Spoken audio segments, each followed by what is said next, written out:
செல்வியோட உருவத்தை எடுத்த பிறகும் ஏன் குழந்தைய அதனால அழிக்க முடியலன்னு தெரிஞ்சுக்கதான் நான் அரண்மனைக்கு போனேன்.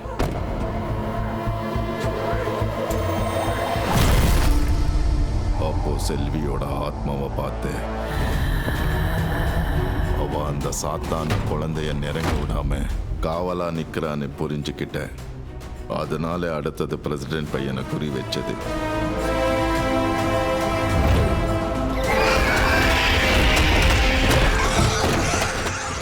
கூட வந்த இவரை திசை திருப்பி விட்டு இவர் மகனை கொன்னுடுச்சு.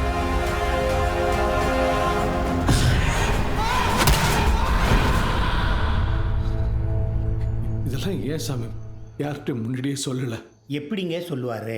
இவ்வளவு விஷயம் நடந்ததுக்கு அப்புறமும் இதை நம்பலாமா வேணாமான்னு இன்னும் ஐயா குழப்பத்தில் தானே இருக்காரு.